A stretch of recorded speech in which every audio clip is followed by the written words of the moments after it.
Okay, everybody. How are we doing today? I don't know about you guys, but me personally, I'm doing pretty good. Now, you read this shirt, if you're reading this, Cleveland won. Well, actually, you can kind of take Cleveland and like put Columbus because uh the Blue Jackets essentially won the day yesterday. I was so in the dumps about the Guardians because they were not they didn't get owned by Giolito, but like the vibe just was not there with them. But then Johnny Hockey decided to take his talents to Columbus, and at that when I saw that, I think that actually happened right like as Savale got hurt.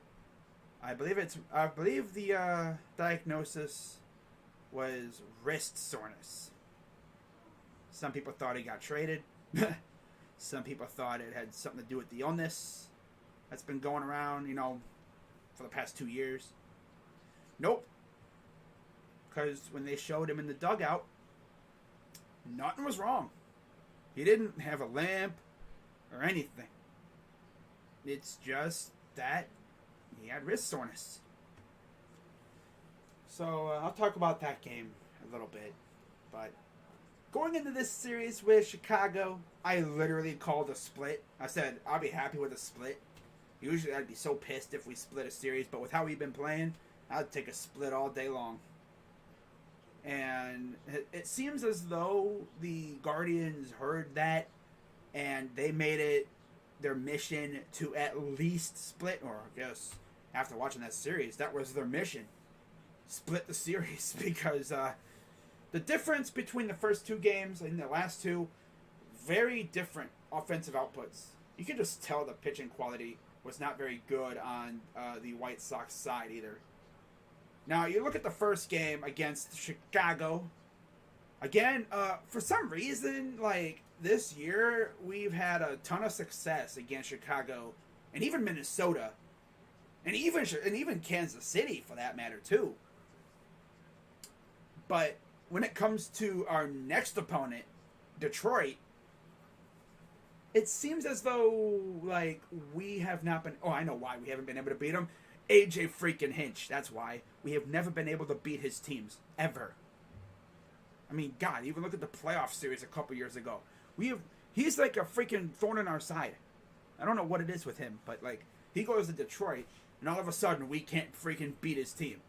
And now, of course, they're bringing up their good prospects, as are we. So it should be fun. Should be a very interesting couple years between us and Detroit. But what's up, Asia?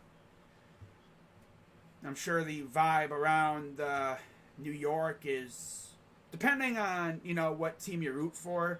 If you're a Rangers fan, I'm sure Rangers fans are just dying laughing at Islanders fans right now. Because, of course, the whole, Johnny Gaudreau thing. I was in Hockey Girl, Hockey Girl, what? I was in Isles Girl 3, Kim. That's her actual name. Alright? I don't usually like saying people's actual names unless I know them legit personally, or like I'm really good friends with them on here. But I mean, yeah, I was. Oh yeah, I saw. Pacers offered 4 years, $133 million, and now the clock is ticking on the Suns. They could either, because I think he can sign that, and then once he signs it, it's either match it and keep him, or let him go for nothing. So we'll see if there's a sign and trade coming up here soon between the Suns and the Pacers. But yeah, I'm sure Rangers fans got a kick out of Islanders and Devils fans' sadness yesterday. Those two teams were so sure Johnny Hockey was going to go there because, it's home to him and everything. Flyers fans were even for a while saying, oh, he's coming here because, he's always wanted to be a Flyer. But apparently Chuck Fletcher, who's their GM or whatever, he's like, nah, we're not even in on him. No, we went shopping for like 5 days, 5 hours, and then that's it. They signed a couple bottom tier players, and that's it. Delorier, and someone else. And they also got D'Angelo, too. But this is not a hockey stream. I might actually just go live one night, just talk hockey. But yeah, the Suns have to match it. They have 48 hours to match, so we'll see what happens.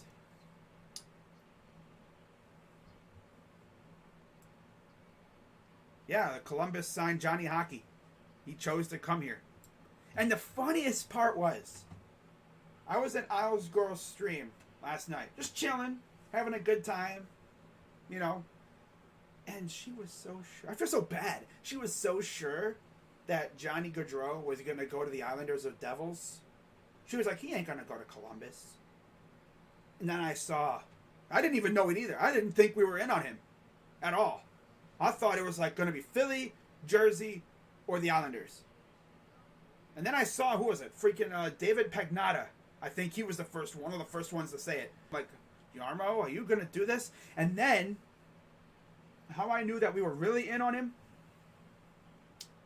as I'm lagging right now, so I got to wait for it to settle down.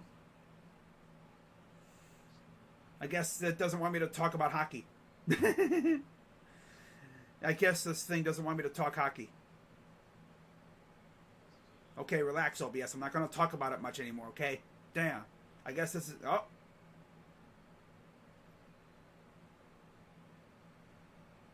Just waiting for it to settle down.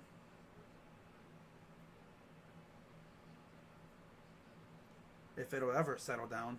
Hang on. Gotta adjust some things down here, I think.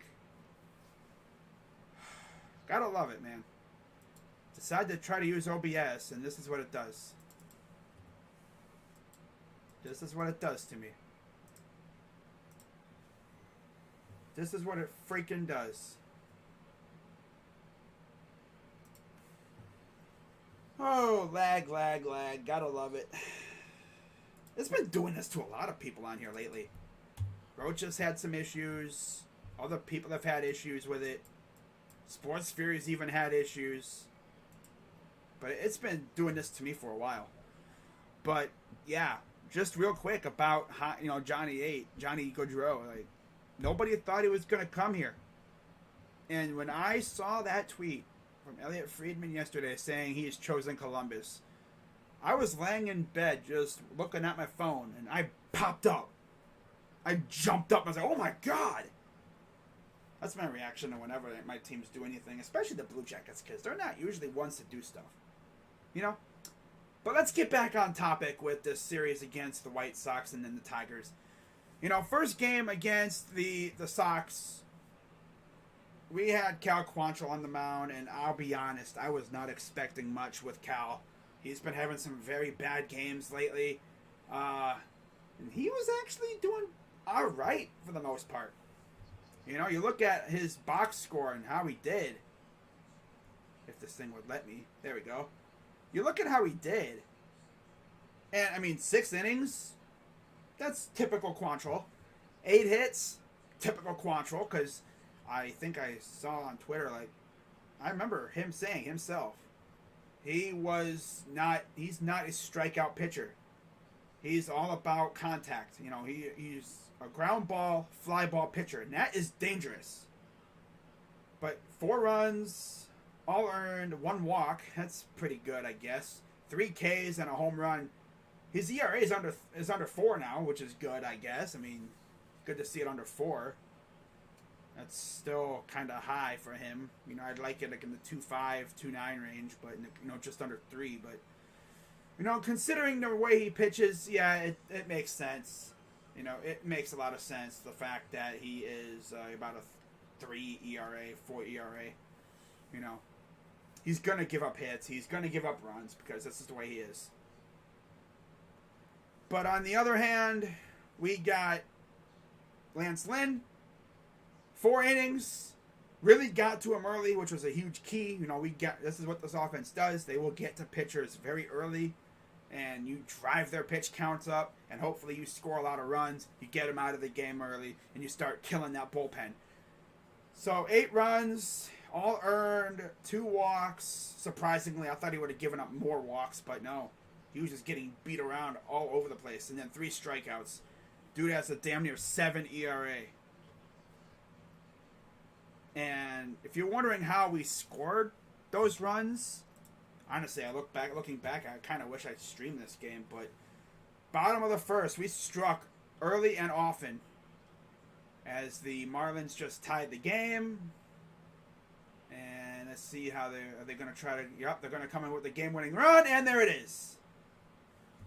Wow. Marlins walk off the Pirates in 11 innings. Dude scores from first. That's crazy. Couldn't even get an out in the bottom of the inning. Tragic.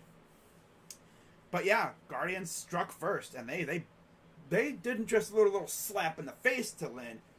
They hit him with a nice little bam, like punch straight to the jaw. Pretty much, like metaphorically, and not really. I'm sure they wanted to, but no. No. Well, Franmil got us started with a RBI single, so again, there he is with them small base hits. Good stuff. Nolan Jones got in on the action, 2-run single. And then Miles Straw, 2-run single. Good stuff. Good stuff out of the guys. In fact, they completely batted around in the first inning. Every single player got an at-bat in the first inning. And then our offense kind of went quiet for a couple innings, as it usually does when they have a big inning. It's like they have to regenerate their stamina. You know, this team could probably score about 10, 20 runs a game if they didn't do that little thing like where they would just completely fall off. But, you know, first inning was fun for us. You know, Kwan flew out, Rosario single, Ramirez fly out, Naylor, Reyes would single, scoring a run, and then Jimenez would walk, then a single by Nolan, then Maley walked for some reason. I don't know how the heck you walk Maley. Like, imagine that. Let me make sure my thing is going. Yep, we are good. Okay. Maley, Straw singled, scored 2 runs, and then Kwan singled, and then Rosario, of course, as he's the buzzkill, flew out to right field. They really could have kept going. They really could have. They could have just kept going and going and going. Like, damn. Guys were getting their second at-bat still in the first inning. Like, damn. That's how good this offense can be. But, yeah, they would get on the board in the top of the third. Yoan Moncada, 3-run homer. And I'm sitting here like, oh, of course they do that. Typical Quantrill. And then top of the fourth, Pollock would cut the lead to 1 run. That's all they would get. Because bottom of the fifth, Nolan Jones, 2-run double. Look at my rookie out here getting big hits. Miles Straw would follow that up with a single, scores another run. Good stuff out of Miles. Miles is starting to hit too. He went through like a month or so long slump. The dude was trash. I don't know if it's really him just being trash or just him being the unluckiest man in the world, because a lot of those balls that he hit could have been hits, but there was always a dude with a glove there to catch it. It's crazy. But yeah, good stuff. Good start to the series. You know, and of course keep in mind that this was fresh off a game where we lost 5-1.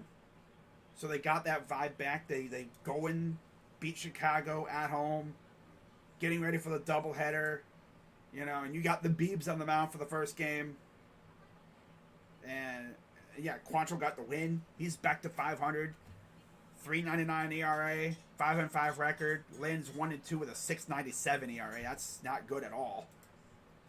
He's only had a few starts coming off the injured list, so we'll see how he does going on into the second part, which we do face the White Sox again. So, see how we adjust there. Also see who our pitching matchup will be. My guess is it'll probably be Pilkington, because Savali got hurt in the game yesterday. But yeah, Lynn, 4 innings, 9 hits, like I said, 8 runs. That's crazy to me. You know, the bullpen for the White Sox held us to, 3 hits the rest of the game? Which is typical Guardians, you know. They'll rock a pitcher and then they'll go quiet the rest of the game once that starter's out. Oh well. We scored enough runs to win.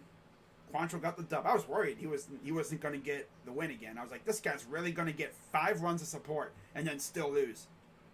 But no, he managed to hold it to hold them to 4 runs, and then we responded with a couple more, and that was it. Guardians 8 runs, 12 hits. White Sox 4 runs on 8 hits and an error. Good stuff. And then we go to game 1 of the doubleheader. I'll get to the comments and stuff in a little while. Okay, so it's lagging.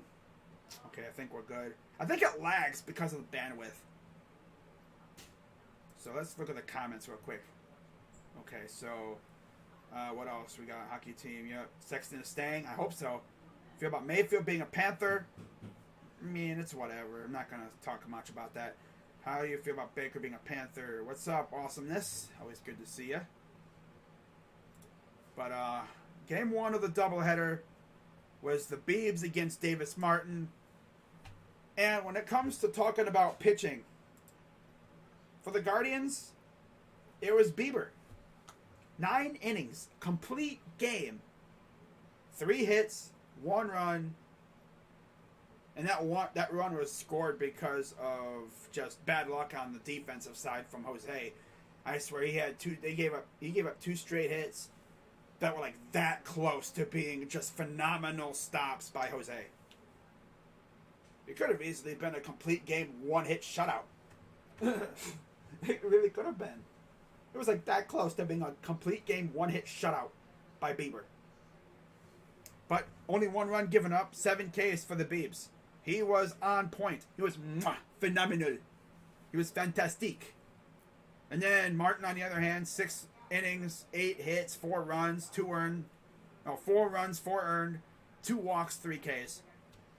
And then a 4.67 ERA for him. Bieber's already got his ERA down to 3.24. So his ERA is starting to drop rapidly, as he is now, I believe, over the 100K mark. Could he hit 200? I mean, he'd have to have like 5 games of like 10 plus Ks over the next like 2 months to have a chance at 200 Ks. I don't think he'll get there. He'll be close, but I don't think he'll get there. I could see him having like 140, 150 Ks by the end of the year if he can stay healthy and if he doesn't have any bad games like he did against Toronto a while back. Because these opponents are going to be tough coming up. You know, we don't have just the whole, freaking easy peasy schedule coming up. We have some tough games. Not as tough as other teams, but it's still going to be a challenge. Especially with this team we have. But, yeah, good stuff out of the Guardians, I mean, we scored 4 runs, 3 in the 3rd, 1 in the 5th. Rosario, RBI double in the bottom of the 3rd. Ramirez got 2 more RBIs to his record now. I believe he has 68, so he's 1 away from a very nice RBI total. So I think his thumb is starting to feel better, which is good stuff. We need to see that coming into the All-Star break. As, of course, he will be participating in not only the All-Star game, but also the Home Run Derby. So I'm hoping he doesn't completely cook his swing in the Home Run Derby. I feel like Steel Maiden when he said that about Josh Bell. I don't think Jose is going to make it far in that thing anyway. He'll probably get bounced in the first round. Because he's playing in L.A., and from what I've always heard, L.A., that stadium at night it's a nightmare to hit home runs in because the ball does not carry. Although, unless Manfred does his usual thing like he did last year and juices the balls a little bit to add a little bit more fun to it, because with Jose, unless that ball is juiced, it's going to be he's going to have a fly-out derby. Fly-outs and pop-ups. And also another thing for Jose, pick a good guy to throw the ball, because I've seen these pitchers out here for these derbies. They be throwing some horrendous pitches. You got to throw it in his nitro zone, man, which for him it's like kind of like in the inside to where you can just like bam, just whack it.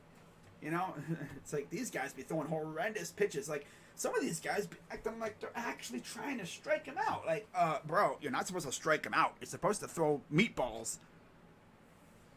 I'm waiting for someone to joke saying, hey, we should have Savale throw pitches or Quantrill. Yeah, get it? Because they throw meatballs. No, you can't do that. But yeah, I mean, Good stuff. You know, we essentially guaranteed a split with this dub. He's got a 3.24 ERA, which is pretty good. You know, and then Martin took the loss. He's 1-3 for 57 ERA. Or no, 4.67. 4.67 ERA for Davis Martin, and yeah, we're one game above 500 now. Yay! And then we go into the second game, and this went exactly as you'd expect when you have a bum on the mound. For some reason, Connor Pilkington... Wait, hang on. I'm lagging. Gotta wait for it to settle down. It'll settle down in about 5 seconds, hopefully.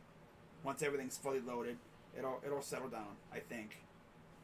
Let me make sure I'm still going here. I'm not live streaming the game tonight, unfortunately. Yeah, I don't plan on streaming the game tonight. Yeah, I'm lagging big time now. Of course, I lag. Freaking hate OBS, man. I cannot wait until I get my new computer. That should hopefully mitigate a lot of the lag problems. Because this computer is so small and oldish, it cannot handle the tasks that a much larger PC would be able to do. Okay, like, is it going to behave, or is it just going to keep flashing constantly over and over? Alright, I think we're better now, guys. Alright. I think we're good now. I didn't even realize I was on the other router that I have. I have one that I primarily use as like a backup. I didn't even realize I was still on that router. That could explain why I've been lagging a lot. But we should be good now. But yeah, we needed that first game of the doubleheader, and we took it, man. We needed that. We got it.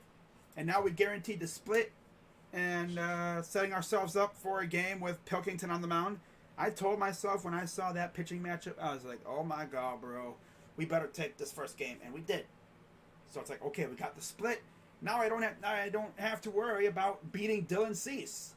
And we didn't beat Dylan Cease. In fact, we didn't even score. Am I streaming the game? Bills-Rams game? Why would I stream that game? No. Come on, Jacob. You know what I'd be streaming. When it comes to football, I stream only the Browns. Come on now. But I'm not streaming the game tonight. I feel like I'm bad luck for Tristan. Look at the games he's had the past couple weeks since his past couple starts. The dude's been phenomenal. I'm not gonna freaking risk that by streaming him. No. I'm not gonna risk freaking ruining his vibes by streaming him. Now what if he goes out there and throws another gem? I'm never streaming him again. Let's be real. But, talk about the second game. Not much to talk about. Pilkington was, as usual, Pilkington. I don't know why they keep going to him, but he's not good. And I hope that they continue to not go with him. I would rather see someone else. But Pilkington, 5 innings, 6 hits, 4 runs, 3 earned, 1 walk, 3 Ks, 2 dingers. Blech. Cease, usual Dylan Cease. 5 2/3 innings, 5 hits, 3 walks, 9 Ks. The Guardians were feeling very teasy in this game too.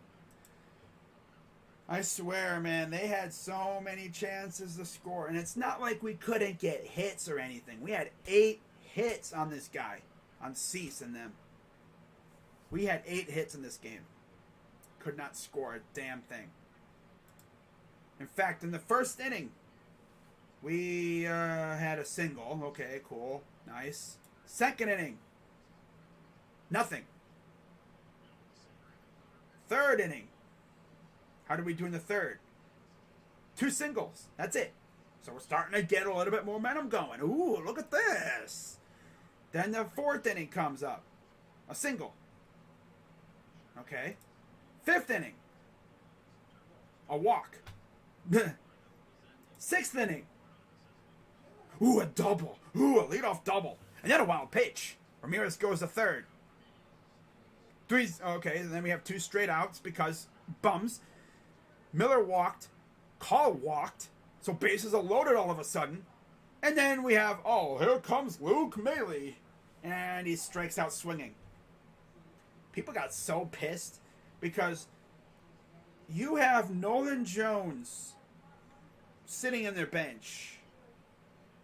You have Ahmed Rosario even on the bench. I would go Nolan here. And what did we do? Tito decided, I'm going to let Maile be the guy. Why? I don't know. I don't know why you choose that bum Luke Maile over a guy like, oh, because he didn't want to see Austin Hedges catch for 3 more innings. So, who cares? Who cares? Tito is just, I don't even think Tito cares anymore. I really don't. I don't think he cares about this garbage anymore. I think he's essentially just counting down the days until he can retire. Because I think his contract's up after this year. I could see him literally retiring after the season. I really could. The way he's just not caring, it seemed like. His decisions are just bad. These are the worst decisions I've seen from a Tito-led team.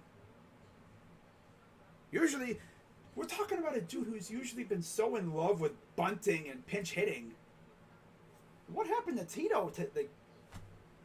Dang. Who took the real Tito and locked him in a closet and brought out this pathetic clone who doesn't know what the heck to do? Freaking has no idea what to do in these big situations. Especially with bases loaded. And I believe at this point we were still down. I think at this point, top 7. So we were down 4-0. We could have chopped the lead in half. We really could have. But nothing happened. 7th inning comes up, and we get a single. Nothing happened there. 8th inning comes up, and look at that. A leadoff single by Naylor. And then Reyes walked.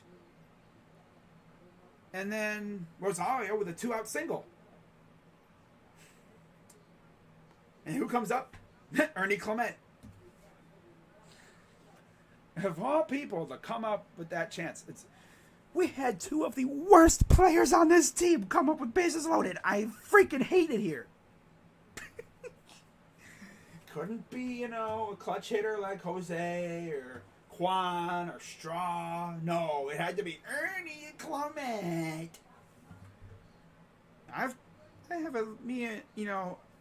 Ernie and the Guardians fan base have a little bone to pick with one another. I've never seen a player in my days as a Guardians fan, or an Indians fan even. I've never seen a player who, he'll get a hit, and then he'll, rush to Twitter and start talking back to, Guardians fans who are trolling him. They troll him because, he kind of sucks. he kind of does. He's not good. And they'll go on Twitter, they'll troll him a little bit. You suck. Go to AAA, bum. Have fun in AAA, loser. And this guy will come on Twitter and start talking back. It's bro, Ernie, I wouldn't be the one to talk back to people on Twitter, considering you're not very good, and the team is not playing very well either. It'd be different if you were a good player, and they were talking trash. Then you'd have an argument.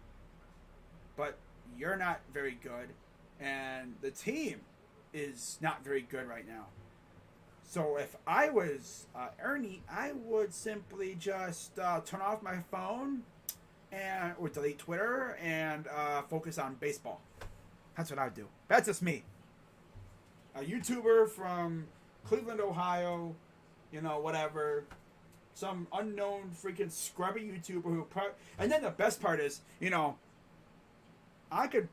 the Guardians could pay me freaking nothing to go out and strike out. This guy's getting paid a few $100K to do that.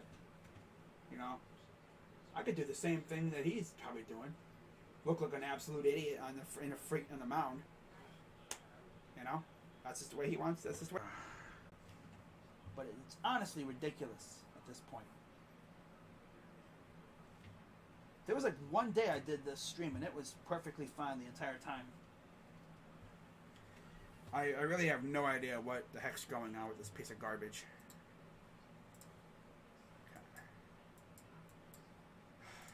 guess it's just the way OBS is going to be. So I'm going to have to fly through this stuff because nothing really much happened after the game. So I might look like a robot for a little bit here. Because I just don't know what the heck's up with this piece of garbage freaking internet. I really don't. But I'm not going to spend too much more time here. So, you know, this game was not very fun to watch for many reasons. So I'm even more happy that we took the first 2 games of the series. So we lose this game. Pilkington looked like a bum. Cease looked phenomenal. I believe I went through their stat lines already. But yeah, Pilkington was Pilkington. You know, 5 innings, 6 hits, 4 runs, 3 earned, 1 walk, 3 Ks, 2 dingers. Blah. Yeah, okay, I remember that now. Cease, 5 2/3, 5 hits, 3 walks, 9 Ks. Had a couple chances to do some damage. And Tito's lovely in-game management skills cost us probably a couple runs. And then they added 3 more in the end of the game because, of course, they did. So then, Cease is now 8-4 with 2.30 ERA, and Pilkington is 1-2 with a 4.24 ERA. So again, not good, not good at all for us. Yeah, Cease 8-4, 2.30 ERA. I'm surprised he's not an all-star. And Pilkington should just make a home in AAA. Let's be real. Moving on to the final game of the series. I wonder if it has something to do with the people outside. Because there's a lot of cars going up and down this road. There's days where nobody will be on the road for like... Alright, yeah, I'm gonna speed through this last game because there was nothing much happened. You know, like I said, thing can't even stay in the green for like longer than 5 seconds. Freaking hate OBS, man. I really do.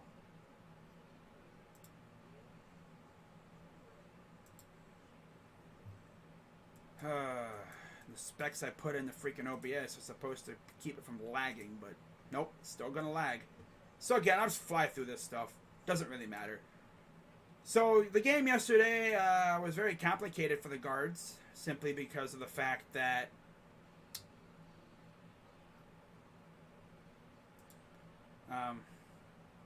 Savale got hurt very early in the game. Like, he threw 1 inning a ball and that was it. He had wrist soreness.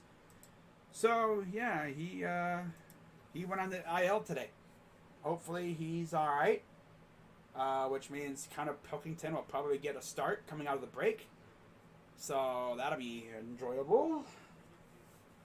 That'll be fun. But hey, I'll give a lot of credit to the bullpen. Morgan and De Los Santos, they were as good as you can ask for. Especially Eli. Because he was the first guy out of the bullpen after Savale got hurt.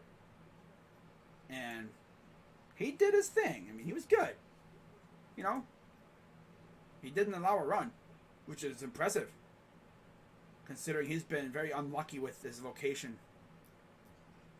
But, yeah, Savale went 1 inning, 2 hits, one strikeout. But he came out with wrist soreness. Giolito, 6 1/3, 5 hits, 1 run, 1 walk, 5 Ks. Giolito has not been good this year. He has not been good at all. He's regressed a lot. You know, and that's crazy to think about. Bernardo Lopez, Graveman, and Hendricks came in there and shut us down. We had chances to win, including at the end. Couldn't do it. Yeah, 2 runs were scored off Hentges, but other than that, nobody else really. In fact, yeah, he was probably the one that was hit the worst, because Morgan didn't allow a hit or anything. He had 2 Ks. De Los Santos, 2 hits and 2 innings and 2 strikeouts. Good stuff. And then Stefan at the end, 1 1/3, 1 hit, 2 Ks. And then Clase even came in there and got an inning of work in. So that's nice. You know, they do that. You know, Tito will do that. He'll bring in his closer to keep the lead at what it is. It's either to shut you down or to essentially try to keep it a 1-run game. And we had a chance at the end, but couldn't do it, as usual. So, yeah, Giolito got the win. He's 6-5, 4.69 ERA. Hentges took the loss. He's 2-2. Let me make sure my volume is good. Okay, yep, we're good. Hentges is 2-2 with a 4.18 ERA. He's kind of fallen off a little bit lately. And then Hendricks, 18th save, 2.43 ERA. So, who do we got on deck now? Starting tonight, we got a 4-game series against the Detroit Tigers, a team that we have had horrendous luck against. We've only won 2 games against these guys, and I think we have a good chance in this series. It'll be essentially the 4 guys who did not play, essentially the 4 guys besides Pilkington or Savale. So we have McKenzie, Plesac, Quantrill, and Bieber, most likely in this series. First matchup of the series will be Elvin Rodriguez, Mr. Tip Pitches, the man who tips his pitches. I'm pretty sure he could tip his pitches against us, and we would still not get it. I'm gonna gotta kill a. Oh, damn. Whatever. Elvin Rodriguez, he's 0-2 with an 11.51 ERA, 16 strikeouts. Yeah, this screams getting shut out. This definitely screams we're gonna get shut out because we do that. We have this thing where we will pummel some bad pitchers, but others, especially from Detroit, we cannot get on them. I don't know what it is. We got to pummel this guy. McKenzie will be on the mound for the Guardians. He's 6-6, 3.47 ERA, 84 strikeouts. We need another masterclass out of him tonight. In terms of success and stuff against him, we've literally had nobody do anything against Rodriguez. In fact, only one person has a hit, and that's Josh Naylor. He's 1 for 2. Everybody else has no hits, but they've only had 2 at-bats at most against him. Against McKenzie, Tucker Barnhart's 2 for 2 with a homer and an RBI. He's batting 1,000, of course. Jeimer Candelario, 10 at-bats, batting 200 with a home run and an RBI. Harold Castro, batting 400, 10 at-bats, 1 homer, 2 RBIs. Willie Castro, former Guardian farmhand, traded for Leonis Martin. He's got 12 at-bats, batting .083 with a home run and an RBI. Yikes. That's got to be freaking 1 for 12 or something. It's insane. And that one hit, I think, was a home run. One of his few hits was a home run. Keep that in mind. After that, nobody else has done anything. So it's really Barnhart, Candelario, and the Castros. Nobody else really has done much of anything. Jonathan Scopes batting 100 and 10 at-bats against Tristan. So, see if we can get back to winning again. Maybe, I'm going to say another split would be good.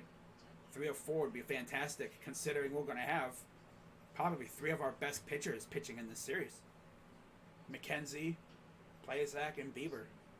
They've all been fantastic. The one question mark is going to be Quantrill. Can we see elite Quantrill again? Hopefully, I'm hoping. If we can get Quantrill like he's usually been Previous early in the year, if we can get Quantrill that can get outs and not suck, that'd be wonderful. But he's been trashed the last couple outings. I just need Plesac, McKenzie, and Bieber to be fantastic like they've been. And our offense needs to wake up and we'll be fine. That's all. So, yeah, I think we have a good chance tonight. Now, tomorrow, it will be, let me see if I can find it. Here we go. 7:10 p.m. By the way, the game today is a makeup game from May 21st. Or from May. So, tomorrow's game will be Drew Hutchinson, 1-4, 4.08 ERA, 22 Ks against Zach Plesac. He's 2-7. Imagine this. Under 4 ERA. He's got a 3.99 ERA. That's pretty good. 65 Ks, but you're 2-7. Talk about having just horrendous luck. I should look and see how many of those games, how many of those losses were because of no run support. I should literally look that up. Yeah, I really should look that up. Just to see how many runs see how many games he's had where he's had no run support. Hutchinson's, though, 1-4, 4.08 ERA, 22 strikeouts. I think the last time we played him, he absolutely shut us down, as usual, like I said earlier. We just cannot hit. Bum pitchers from Detroit, apparently, this year. Jose Ramirez, 500. He's batting 4 for 8. 1 homer and 4 RBIs against Hutchison. Hedges has 2 RBIs, batting 1,000. And then Miller batting 1 for 3 with an RBI. And then Reyes, he's 1 for 2 with an RBI. And then Ahmed, he's batting 167, 6 at-bats, 2 RBIs. Good stuff out of those guys.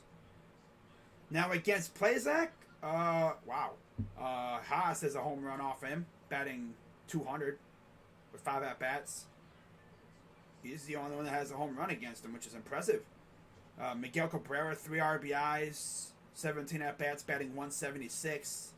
Jaimer Candelario, 16 at-bats, batting 188 with an RBI. Willie Castro, 13 at-bats, 462 average, 1 RBI. So he has had a lot of success against Plazak. He's been hitting him really well. And then you have Grossman. Robbie Grossman, 10 ABs, batting 200 with an RBI. And then, like I said, Haas. So, yeah. It's going to be tough for Plazak tomorrow. But I got faith in him. And then we got Game 3. I believe this would be Sunday, the 16th, I believe.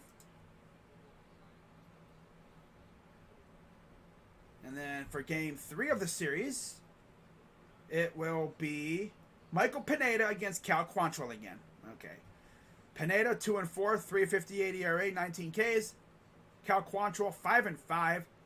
Another guy with a sub-4 ERA, 3.99, same as Plazak. And 58 Ks. But yeah, Pineda, 2-4, 3.58, 19 Ks. Wow. Against Pineda, Franmil Reyes has a home run, 2 RBIs against him. Luke Mahaley has 2 RBIs, 2 for 6 against him. And Stephen Kwan has an RBI, batting 1 for 2. Good stuff. That's it in terms of RBIs and such. No one else has any home runs. And against Quantrill, Haas again only has a home run against him. So that's even crazier. Miguel has a RBI. Harold Castro has 2 RBIs. Riley Green has an RBI. Grossman has an RBI. Reyes and Haas have 2 RBIs. But that's really it against Quantrill. And then to wrap up the series, the last game before the All-Star break, like literally after this game is over, Reyes, Jimenez, and Clase will be hopping on a plane and heading out west to LA to get ready for the festivities. But it'll be Bo Brisky, 3-6, 4.19 ERA, 54 Ks. He'll be up against our ace, Shane Bieber, 4-5, 3.24 ERA, 106 strikeouts. You know for sure I'm streaming this game. And we've never faced Brisky. I thought we did. I think we were supposed to, but we didn't. And then against Bieber, they've had a couple guys with success against him. Of course, a lot of the guys have faced him a lot, because he's, been in the league a couple years. Cabrera has a home run. That home run was not a Mickey Mouse one. It was in a snowstorm opening day a couple years ago. It was the last year. 5 RBIs, 1 home run, and 24 at-bats. Yeah, he's seen him a lot. Barnhart, 1 RBI and 14 at-bats. Willie Castro, 4 RBIs and a home run and 19 at-bats, batting 158. And then Robbie Grossman, 2 RBIs and 20 at-bats. And then Jonathan Scope, 1 home run, 1 RBI, and 27 at-bats, batting 296. So, honestly, I'm expecting a split. Would not be shocked if we won only 1 game and this would be the game that we win. But who knows with these guys? This team plays so much different at home. I expect the crowd to be somewhat large. I mean, if it's a good day out there, I'm sure they're going to be loud, be present. And hopefully the team doesn't wet themselves if there's a large crowd, because that's what they've been doing over the years. This team is known to wet themselves, to wet the bed when they have large crowds. Look at the Yankees and the Red Sox series. Very large crowds, and this team just completely wilted away. Mostly, they like, get stage fright. They get stage fright when they play in front of a large crowd. When the lights are somewhat at its brightest, they kind of, because they're young. They're a young team. They've never played in this situation before. You know, we don't have really anybody left from that World Series team except for Brian Shaw. He's one of the only people left from that team. Oh, and Jose Ramirez, of course, too, but I don't think anyone else is left from that team anyway. Yeah. I don't think we really have anybody left from that team. No. I don't think anybody's really left. The only two left are Brian Shaw, who he's been here and gone a couple times. But, yeah. Ramirez, of course, he's still here. Can't think of anyone else. I don't think so. Oh, well. But, yeah, that's pretty much going to wrap it up here, guys. So, hopefully we can at least split. And then we have the Derby. And then, of course, we have the All-Star Game, which I will be streaming both. But, important note, I will not be streaming them on my channel. Just saying.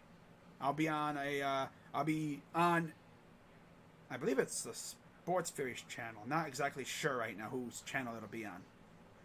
Get rid of that. But I will be streaming the festivities. Did you see the walk-off yesterday? No, I did not see it. Playing fantasy football with Josh Roach. I can't wait. Nice. Good job. Nice. Good to know.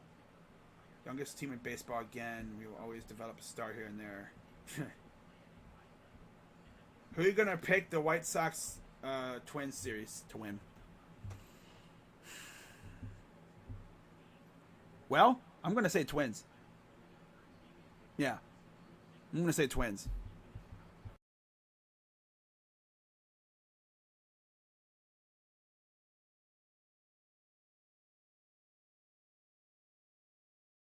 Saw something because I follow some White Sox fans on Twitter. Like, someone retweeted something where was it Ozzie Guillen or something, who's like on one of the post game shows on NBC Sports Chicago.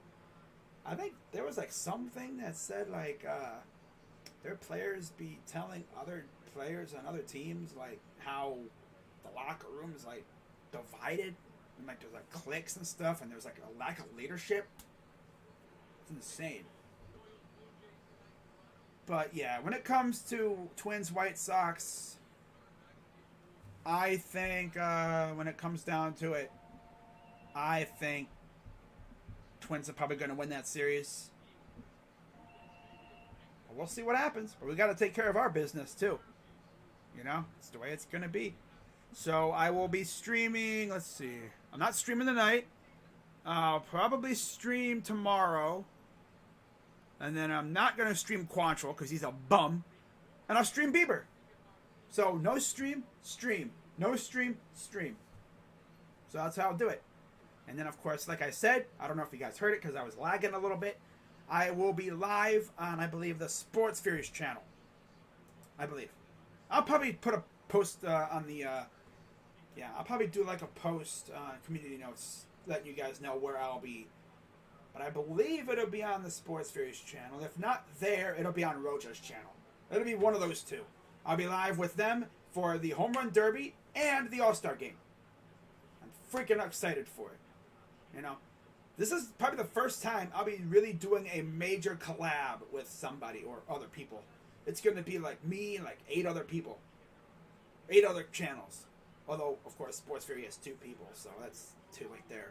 So 8 other channels, that's probably 10 people right there. Me being 9th, and then, no, me and like 7, 8 other channels. It's going to be nuts.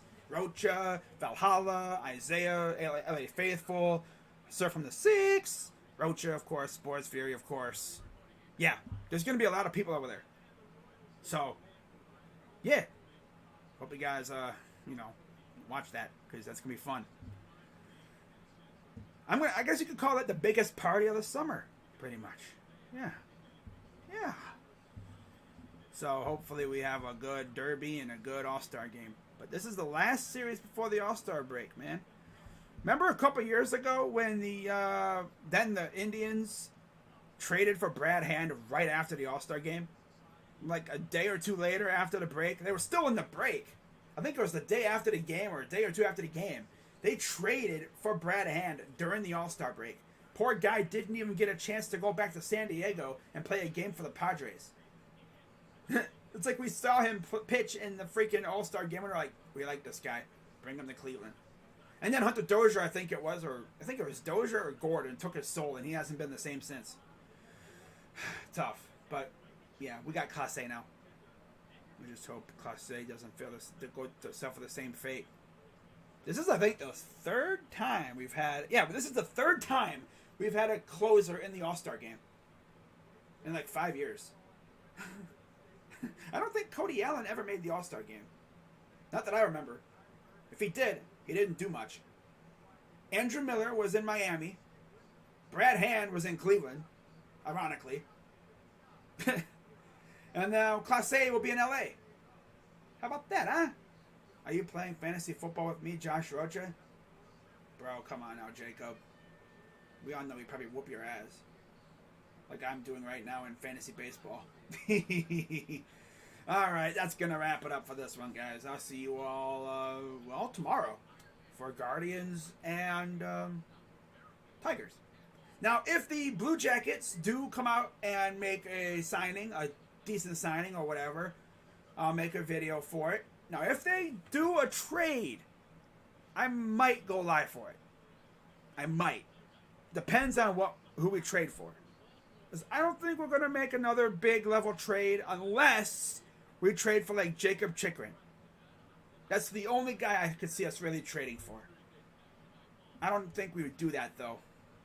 But who knows with Yarmo these days? I mean, nobody thought we would go after the freaking number one freaking free agent in NHL, and we did. Like, this dude, I had no idea we were even interested in him. And then I saw a freaking tweet from one of the writers for the national writers for NHL saying, "Oh yeah, the Blue Jackets are lurking." And I'm thinking to myself, ain't no way we're going to do that. Ain't no freaking way. We're not going to do it. You know, some people were saying like, "Oh yeah, it's just, you know, it's just Gaudreau's camp using Columbus as like a tool, a way to get the Islanders and the Devils to up their offers." Because there was actually an offer that leaked out saying we had offered, 7 by 12. 7 years for $12 million per year. And we actually got him for 7 by 9.8. So 7 years, $9.8 million per year. He took less money to come here. Freaking insane. And now people are salty on Twitter being like, "Oh yeah, no, he wanted to go home and he goes to Columbus." It's like, oh, you mad? I've noticed there's a lot of salt radiating from Islanders and Devils fans. And like I mentioned earlier when Asia popped in the chat, Rangers fans are probably laughing. They're laughing. They're like, haha, nobody wants to go play for the Islanders. Not even in your new arena. Imagine somebody wanting to go play in Columbus over in New York. Or maybe it's a personal preference. You know, some people don't like he's from Jersey, but I would rather go play in Columbus. Because, in case you guys forgot, little fact for you. The Blue Jackets are still, till this day, the last Eastern Conference team to beat the Lightning in the playoffs. Now, yeah, the Avalanche did it, but they're out west. We're still the last Eastern Conference team to do it. It's been 3 years now. 3 years! 3 years! Nobody else has been able to beat them in a 7-game series. And we did it in 4. 4 games. Bang, bang, bang, bang. 2 of those were comebacks, too. Yeah, we had a little playoff Bobrovsky in there. Panarin was elite. The youngsters were killing it. Duchesne even got in on the action. Yep, that was when we went all in. That was probably the craziest deadline period in our history. And now we go out and get Johnny Gaudreau for 7 years. You love it. You love it. And with that signing, the Blue Jackets essentially buried the "nobody wants to play in Columbus." We buried that logic. We buried that whole garbage thing. That little, whatever you even call it nowadays. We buried that. We burned it. We buried it. Maybe he wants to come play in Columbus. I mean, honestly, I'd love to come play in Columbus if I was a hockey player.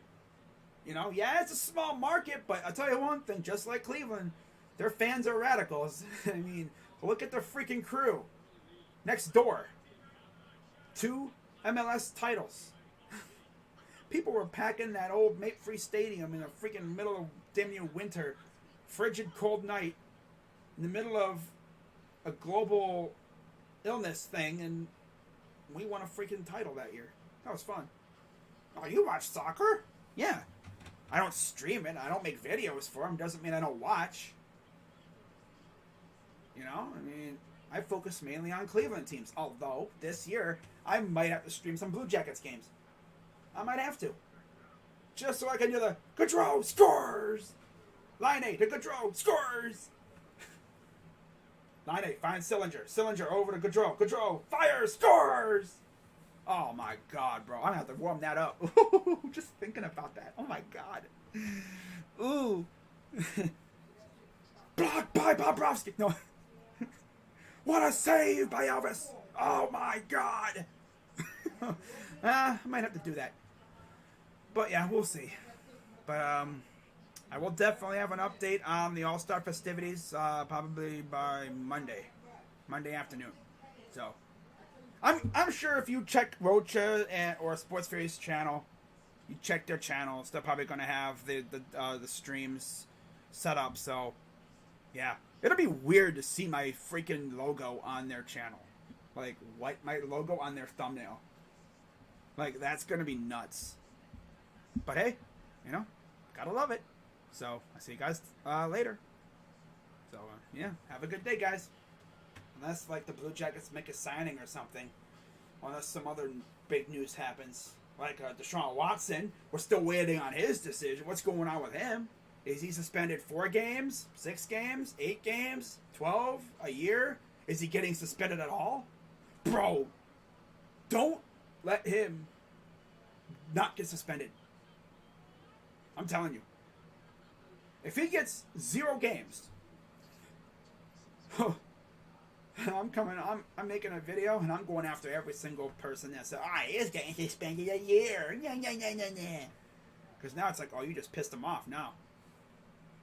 You know, first they frame him, telling him he did something he didn't do, pretty much. I had no sexual relations with that female.